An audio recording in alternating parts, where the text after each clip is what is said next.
अस्सलाम वालेकुम।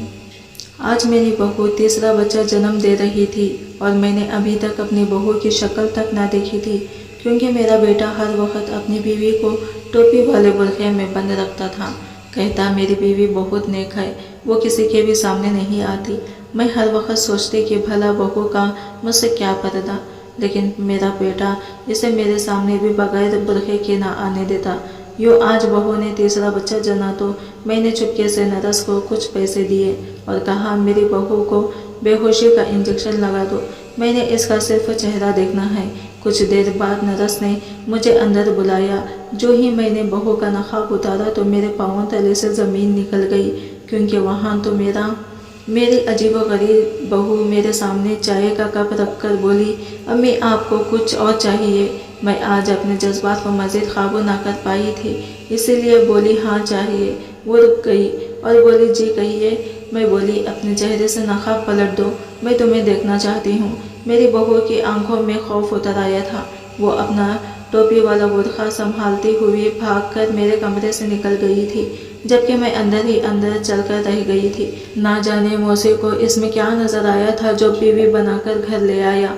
मेरी बहू को ब्याह कर आए हुए 3 साल हो चुके थे, मगर आज तक मैंने इसकी सूरत नहीं देखी थी। खैर मैंने सर झटक दिया और चाय पीकर आराम करने लगी। मौसी काम से लौटा तो अपनी बेटियों के साथ प्यार करने लगा था। अल्लाह ने इसे दोबारा रहमत से नवाजा था।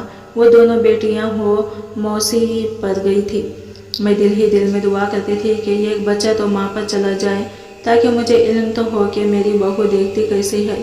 मौसी मेरे पास आकर बैठ गया और बोला, अम्मी आप नगीन से बार बार क्यों फरमाइश करती हैं कि वो आपको अपना चेहरा दिखा दे। मैंने कितनी बार आपसे कहा है कि वो मुकम्मल पर्दा करती है, निहायत परहेजगार और नेक बहू है आपकी। आपने ही तो नेक बहू की फरमाइश की थी, भूल गई हैं क्या। मैं दिल ही दिल में कड़क कर रही गई थी कि तौबा है आजकल की औरतों से, ज़रा ज़रा बात शौहरों को जाया कर बताती हैं। मैं चुप कर गई थी, क्योंकि मैंने ही मौसी से कहा था कि वो जहाँ मर्जी शादी कर ले, जिस लड़की को चाहें मेरी बहू बनाकर ले आए, मगर इसमें फ़कत एक खसलत होनी चाहिए कि वो नेक सीरत हो और पर्दे की पाबंद हो। मौसी जब नगीन को ब्याह कर लाया तो टोपी वाले बुरखे में यहाँ वहाँ घूमती लड़की को देखकर कभी कभार तरस आ जाता तो कभी कभार हंसी आ जाती। मुझे तो यही शक था कि नगीन ये सब मुझे मुतासिर करने के लिए करती है, लेकिन अगर ये ढोंग ही होता तो इन 3 सालों में खुल जाता। अब बस बहुत हो गया था। मैंने भी सोच लिया था कि कैसे भी करके इसकी शक्ल देखकर ही रहूँगी। इन्हीं दिनों में मुझे मौसी ने खुशखबरी सुना दी। वो बोला, अम्मी नगीन उम्मीद से है, आपने इसका बहुत ख्याल रखना है और हर दम दुआ करनी है कि तंदुरुस्त और सही सलामत औलाद हो। मैं मुस्कुरा दी थी। मैंने दिल से मौसी की औलाद के लिए दुआ की थी। शाम हुई तो मौसी का फ़ोन आया। वो बोला, अम्मी आज शब मैं काम के सिलसिले में दूसरे शहर जा रहा हूँ, अब सुबह ही मुलाकात होगी, आप बस नगीन का ख्याल रखिएगा। मैंने इसे कहा कि तुम बेफिक्र रहो। थोड़ी देर बाद ही नगीन भी मेरे पास आ गई और बोली, अम्मी मौसी तो घर नहीं आएगा, आप ऐसा करें अपनी दवा खाकर सो जाएं, मैं भी आराम करने लगी हूँ। मैंने सर हिला दिया तो वो चली गई थी। मैं शाम जल्दी ही सो जाने की आदी थी, क्योंकि आधी रात उठकर तहज्जुद की नमाज़ पढ़ा करती थी। हर शब की तरह जब मैं नमाज़ पढ़ने के लिए उठ गई थी, बाहर जाकर वज़ू करने लगी तो मुझे सरगोशियाँ सुनाई देने लगी थी। मैं बहू के कमरे के पास गुजरी तो मरदना आवाज़ ने मुझे चौंका दिया था। ना जाने रात के किस पहर में मौसी आया हो, मुझे तो नींद में कुछ खबर ही नहीं हुई थी। मैं अपनी नमाज में मशगूल थी जब मुझे एहसास हुआ कि कोई मेरे पास आकर बैठ गया है। मुझे लगा मौसी ही होगा। मैंने नमाज ख़त्म की। जब सलाम फेरने लगा तो मैंने देखा कि कोई मेरे पास से उठकर जल्दी से बाहर के दरवाजे की जानिब बढ़ गया है। मुझे सिर्फ सियाह टोपी वाला बुरखा नजर आया था। मैं शर्र रख गई थी। रात के इस पहर में मेरी बहू कहाँ चली गई है? कहीं मौसी और नगीन में कोई झगड़ा तो नहीं हो गया? मैं जल्दी से उठकर नगीन के कमरे की तरफ चल दी, लेकिन नगीन तो वहीं पड़ी सो रही थी। सोते हुए भी इसने अपना चेहरा ढांप रखा था, मगर मौसी का कोई नामो निशान तक न था। एक अजीब से खौफ ने मुझे अपने हिसार में ले लिया था। मैं बाहर आकर अपने तख्त पर बैठ गई थी। मैं आज के वाक़ये के मुतालिक सोचती रही। ना जाने मुझे यूँ बैठे हुए कितनी देर गुजर गई थी। फिजा में फजर की अजान गूंजने लगी थी। इतनी देर में दरवाजे पर दस्तक हुई तो मैंने जाकर दरवाज़ा खोला तो सामने मौसी खड़ा था। इसने सर झुकाकर मुझसे प्यार लिया और मेरे साथ आकर ही बैठ गया था। मैं बोली, मौसी तुम एक बार आकर फिर कहाँ चले गए थे? वो नासमझी से बोला, अम्मी क्या मतलब, मैं तो कल शाम का गया था, अभी लौटा हूँ। मैं हंस दी और बोली, अपनी बुढ़िया माँ को पागल मत बना। मैं नमाज़ पढ़ने के लिए उठी तो मुझे नगीन और तुम्हारे बोलने की आवाज़ें आने लगी थी। फिर तुम उठकर बाहर चले गए, मगर तब तक बुरखा क्यों पहन रखा था? मौसी मेरी बातें सुनकर एकदम ही तेश में आ गया था। वो मेरे पास से उठकर अंदर अपने कमरे में चला गया था। इन दोनों की झगड़े की आवाज़ें आने लगी थी। काफ़ी देर वो यूं ही लड़ते झगड़ते रहे थे, जबकि मैं हैरान थी कि आखिर माजरा क्या है। इस लड़ाई के बाद हमारे घर की हालत बड़े कशीदा हो गए थे। नगीन काम करते ख़त्म करके अपने कमरे में घुसी रहती। मौसी सारा दिन काम पर रहता। बस 2 नन्ही परियों का ही मुझे बुढ़िया का आसरा रह गया था। वही हमारी शरारतों के साथ मेरा दिल बहलाने हुए थे। 1 हफ्ता यूं ही गुजर गया था, लेकिन नगीन और मौसी को अभी तक सुलह नहीं हुई थी। यूं तो दोनों मियाँ बीवी में लड़ाई नहीं होती थी। अगर कभी नाराज़गी हो भी जाती तो ये दोनों ज़्यादा दिन तक एक दूसरे से दूर रह नहीं पाते थे। लेकिन इस बार कुछ और ही माजरा था। दोपहर हुई तो मैं चाय पीकर आराम करने के लिए लेट गई थी। अभी थोड़ी देर ही गुजरी हो गई कि मुझे घर का दरवाज़ा खुलने की आवाज़ सुनाई दी थी।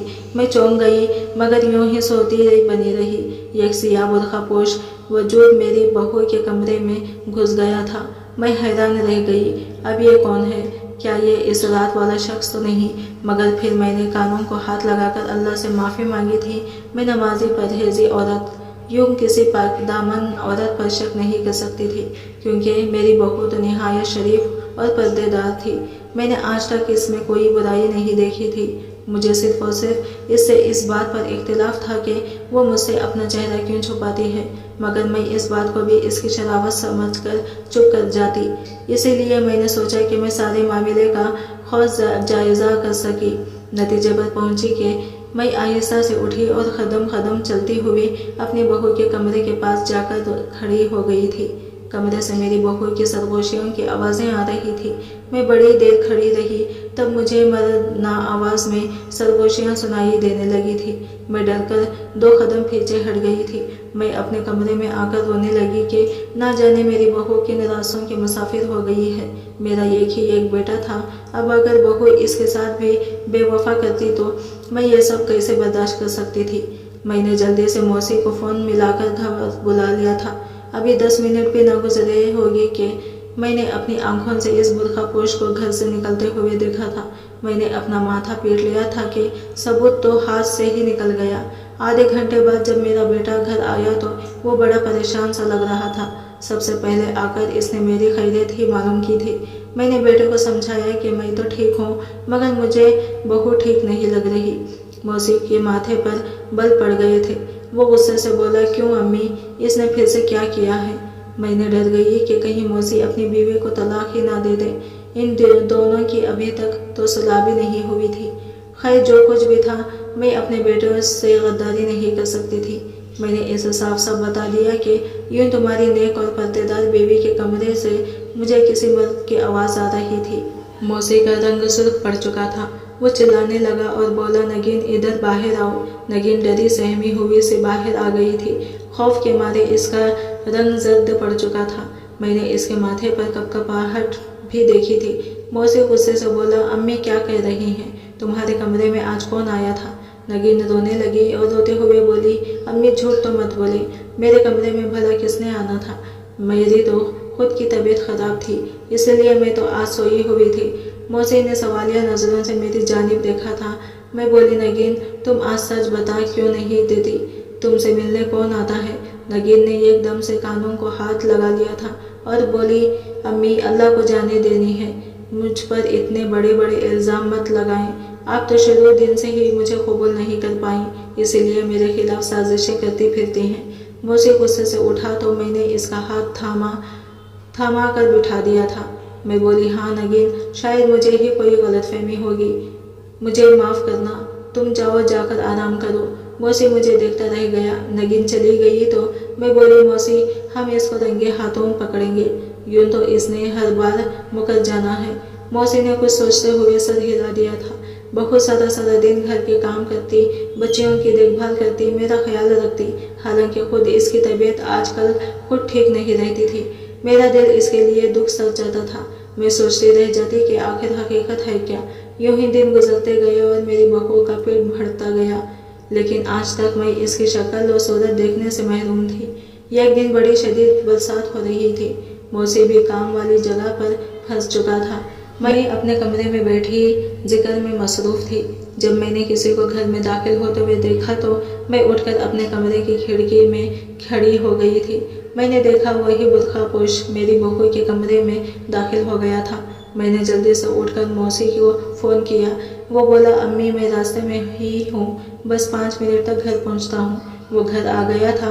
मैंने इसे बताया कि वो बुरखापोश अब भी तुम्हारी बीवी के कमरे में ही है। बरसात अब रुक चुकी थी।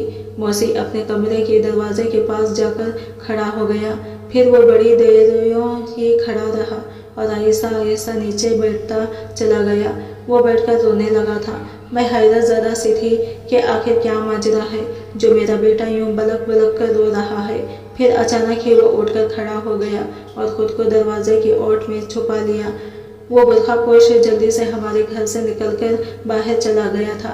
मेरी बहू ने इधर उधर चल फिर कर इस बात की तस्दीक कर ली थी कि मौसी अभी तक लौटा नहीं था। फिर मौसी मेरे कमरे में आ गया। मैं बोली, मौसी तुमने इसको पकड़ा क्यों नहीं लिया? आज तो तुम मौके पर पहुंच गए थे ना। वो बोला, अम्मी कुछ ही दिनों तक नगीन बच्चा जन्म दे देगी। मैं गुस्से में कोई गलत कदम उठाना नहीं चाहता था। मैं कुछ दिन इंतज़ार करना चाहता हूँ। मैं चुप होकर रह गई थी। उस वाक़ये को 3 दिन ही गुजरे हो गए थे कि मेरी बहू दर्द से तड़पने लगी थी। वो रोते हुए बोली, अम्मी मुझे हॉस्पिटल ले जाएं, वक्त आ गया है। मैंने जल्दी से मौसी को फ़ोन करके बुला लिया था। हम बहू को लेकर हॉस्पिटल पहुंच चुके थे। आज मेरे पास मौका ही मौका था। मेरे दिमाग ने भी काम करना शुरू कर दिया था। मैं जल्दी से नर्स के पास गई और इसके हाथ पर नोट रखकर कहा कि मेरी बहू को बेहोशी का इंजेक्शन लगा दो, मैं इसकी शक्ल देखना चाहती हूँ। इस नर्स ने बड़ी हैरत से मेरी तरफ देखा था, फिर पैसों को देखकर मान गई थी। इसने कहा कि एक बार आपकी बहू बच्चा जन्म दे दे तो फिर आपका काम कर दूंगी। 3 घंटे के बाद नर्स बाहर आई और बोली, मुबारक हो, आपके घर पोता हुआ है। मेरी खुशी की कोई इंतहा न रही थी। फिर थोड़ी देर बाद इस नर्स ने मुझे इशारा किया कि कमरे में आने को कहा। मैं दबे कदमों में उठकर बहू के कमरे में गई तो सामने वाला मंजर देखकर मेरी तो रूह फना हो गई, क्योंकि वहाँ तो मेरी बहू नहीं बल्कि बेड पर बड़ी शख्सियत मुझे 26 साल पहले ले गई थी। मेरा नाम इशरत है। हम 7 बहनें भाई थे। मुझसे बड़े 5 भाई थे और फिर मैं और मेरी छोटी बहन थी। हम दोनों बहनें बड़ी लाडली थी। घर भर में हर कोई हमसे बड़ी मोहब्बत करता था। चूँकि मैं बड़ी थी और घर की पहली लड़की थी, इसलिए मेरी हर जायज़ खुशी पूरी की जाती थी। मेरा बचपन में ही निकाह कर दिया गया था। मेरी फूफू का बेटा मैं एक दूसरे से बड़ी मोहब्बत करते थे। 2 साल बाद हमारी शादी होना थी, मगर जब वो वक्त आया तो फूफू का इंतकाल हो गया था। इस कड़े वक्त में मैं तो शर्म हया की वजह से असगर के साथ ना दे पाई, मगर मैंने ये ड्यूटी अपनी छोटी बहन नाहिद की लगा दी थी। वही अकबर का ख्याल रखती थी, मेरी तरफ से दिलासे देती रहती थी। जिस दिन फूफू का 40वां था, मैंने ही पूरे इंतजाम संभाल रखे थे। इस शाम जब मैं थक हार कर छत पर थोड़ा आराम करने गई तो अकबर भी इधर ही आ गए थे। वो बोले, मैं तो तुमसे माफ़ी मांगने आया हूँ। मैं बड़ी हैरान थी कि आखिर किस बात की माफ़ी। फिर वो रोने लगा, मैं भी रोने लगी थी। मैं बोली, यूँ रोने से फूफू की रूह को तकलीफ़ होगी। अकबर बोला, मैं जो करने वाला हूँ इससे तो अम्मी की रूह तड़प ही जाएगी। फिर अकबर मेरे मुंह पर मुझे 3 बार तलाक देकर चला गया था, जबकि मैं शर्मशदा रह गई। आखिर मेरे साथ हो क्या गया है? मैं वहीं बैठकर रोने लगी थी, तब नीचे से शोर आने लगा था। मैं भागकर नीचे गई तो पता चला कि नाहिद लापता हो गई है। मैं भागकर नाहिद के कमरे में गई। वहाँ एक खत पड़ा था। मेरी ही नज़र इस खत पर पड़ी थी। जब मैंने वो खत उठाकर पढ़ा तो इसमें लिखा हुआ था कि मैं और अकबर एक दूसरे को बहुत पसंद करते हैं। मैं ये जानती हूँ कि अगर हमने घर में ये शादी की बात की तो बहुत बड़ा फसाद खड़ा हो जाएगा और जुदाई हमारा मुकद्दर ठहरेगा। इस्लाम में 2 बहनें एक मर्द के निकाह में नहीं रह सकती, इसीलिए अकबर ने इशरत बाजी को तलाक दे दी है। मैं वो खत पढ़कर ढह गई थी। अम्मी ने मुझसे आकर वो खत छीन लिया था। फिर ना जाने क्या हुआ और क्या नहीं, क्योंकि मैं तो बेहोश हो चुकी थी। जब मुझे होश आया तो मैंने अपने 5वें भाई को अपने पास खड़े हुए पाया था। वो मुझसे अहद करने आए थे कि वो अकबर और नाहिद को पाताल से भी निकाल लाएंगे और इन्हें कड़ी सज़ा देंगे, मगर मैंने अपने भाइयों के सामने हाथ जोड़ दिए थे। मैं बोली कि आप मुझ पर यह सितम हरगिज़ मत कीजिएगा। मैं ज़िंदगी दोबारा इन दोनों का कभी सामना नहीं करना चाहती। फिर इस दिन के बाद नाहिद और अकबर का किस्सा हमेशा हमेशा के लिए ख़त्म हो गया था और मेरी ज़िंदगी का इम्तिहान शुरू हो गया था। मेरे वालिदैन मेरा रिश्ता ढूंढते तो लोग कहते कि अगर आपके बच्चे में इतना ही गिन होते तो इसको तलाक दे ही क्यों होती। मुझे बहुत बार धक्का सहना पड़ा था। मैं दिन भर सबसे छुपती रहती, मगर जो ही रात होती तो मैं अपने दिल के फुप्पूले फोड़ने बैठ जाती थी। सारी सारी रात रोती रहती थी। फिर मेरा इम्तिहान ख़त्म कर दिया गया था। मेरे लिए शफीक का रिश्ता आ गया और मैं शादी करके इनके घर आ गई। उन्होंने मुझे दुनिया भर का प्यार दिया, चाहत दी, मुझे मान दिया, सब कुछ दिया, लेकिन मैं अपने अंदर से वो अजियत ना निकाल सकी थी जो मेरी बहन ने दी थी। मैं अपने शौहर को हर लड़की से बचा बचा कर रखती थी। मुझे हर औरत पर शक होता था, इसीलिए मैंने मौसी के लिए खुद से कोई रिश्ता नहीं ढूंढा था। मैंने शादी का इख्तियार इसके हाथ में दे दिया था। मैं बोली कि तुम ही लड़की देखकर शादी करके बहू को घर ले आओ, और मगर मेरी एक शर्त थी, लड़की शरीफ हो और पर्देदार हो। मौसी ने मेरी बात को पल्लों से बांध लिया था। वो एक बहुत ही ज़्यादा पर्देदार लड़की को बिया लाया था, मगर आज इस लड़की के पर्दे का भी भांडा फूट गया था। मैं खामोशी से कमरे से निकल गई थी। मैंने पोते को हाथों में लिया और प्यार किया। मौसी भी बहुत खुश लगा था। 3 दिन के बाद बहू घर आ गई थी। अब वो बेहतर लगी थी। मैं इसके पास ही बैठी अपने पोते से प्यार कर रही थी। जब मैं बोली, नाहिद कैसी है, मेरी बहू के सिर्फ आंखें ही मुझे नज़र आ रहे थे। इनमें बड़ी बेचैनी सी थी। वो खामोश ही रही थी। मैं बोली, सच पता क्यों नहीं देती। वो रोते हुए बोली, नाहिद तो 10 बरस पहले ही कैंसर के मरीज में मुब्तला होकर अपनी जान गंवा बैठी थी। मरते दम तक इसके लबों पर सिर्फ आपका ही नाम था। अम्मी वो कहती थी कि मुझे इशरत के हाय खा गई है। मुझे कुछ भी नहीं मिला इस मोहब्बत से। अपने रिश्ते गंवाए अकबर को पाने के लिए, मगर अकबर भी मेरा ना बना। नगीन नाहिद और अकबर की बेटी थी। मैंने जब नरस से कहा कि इसे बेहोशी का इंजेक्शन लगवाया था तो मैं बिस्तर पर नगीन की जगह नाहिद की जवानी देखकर हैरान रह गई थी।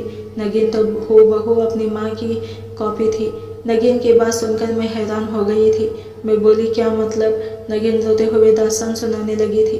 वो बोली, मैंने जब से होश संभाला था हर वक्त अपने वालिदैन को लड़ते झगड़ते ही पाया था। अब्बू अम्मी से बेजार रहते थे। वो अक्सर कहते थे कि मैंने तुमसे जैसे कोयला की खातिर इशरत जैसे हीरा को गंवा दिया है। अब्बू आपको भूल नहीं पाए थे, आपकी रख रखावे की गरीदा थे। अम्मी इसी गम को दिल से लगाकर इस दुनिया से रुखसत हो गई थी। फिर मेरी और मौसी की शादी भी बड़ी अचानक हो गई थी। जब मैं रुखसत होकर आई और आप पर नज़र पड़ी तो मेरी पूरी कायनात ही हिलकर रह गई थी, क्योंकि आपकी बहुत सी तस्वीर हमारे घर में भी मौजूद थी। मैंने मौसी को सारी दास्तान सुनाई तो हम इस फैसले पर पहुंचे कि मैं हर वक्त बुरखे पहन कर रखूँगी, वरना बिलावजह आपको अजियत होती और आप मुझे तलाक दिलवा देती। मौसी ने मुझसे वादा लिया था कि मैं अपने वालिद से कोई राबिता नहीं रखूँगी। मैंने ये वादा निभाया भी था, मगर फिर अब्बू जिद करने लगे कि वो आपकी एक झलक देखना चाहते हैं, वो आपसे मिलना चाहते हैं। इसीलिए अब्बू छुप कर बुरखा पहनकर घर आते थे। मैं ये बात मौसी से इसलिए छुपाती थी क्योंकि मौसी मुझे मेरे घर वालों से मिलने से रोकते थे। क्या तलख माजी मेरी नज़रों के सामने घूम गया था। मैं नगीन से बोली, नगीन, मैंने अपने पोते की खुशी में अकबर और नाहिद को माफ़ किया। तुम 100 बार जाकर अपने बाप से मिलो, मुझे कोई एतराज़ नहीं, मगर मेरे मरने से पहले कभी अपने बाप को इस घर में ना आने देना। मैं इसका सामना नहीं कर पाऊंगी। नगीन ने उठकर मुझे गले लगा लिया था। मौसी ने भी मुझसे माफ़ी मांग ली थी। मैंने दिल बड़ा कर लिया था। मैं माजी के एक बुरे वाक़ये को दोबारा अपनी ज़िंदगी उजाड़ने नहीं देना चाहती थी। मेरा बेटा और पोतियाँ पोते ही तो मेरी ज़िंदगी है। आज की वीडियो आपको कैसी लगी कमेंट करके ज़रूर बताइएगा, और वीडियो अच्छी लगी है तो लाइक शेयर ज़रूर कीजिएगा, और हमारा चैनल अनमोल उर्दू कहानी को सब्सक्राइब करें। फ्रेंड्स, मिलते हैं अगले न्यू वीडियो के साथ। तब तक के लिए अल्लाह हाफिज़।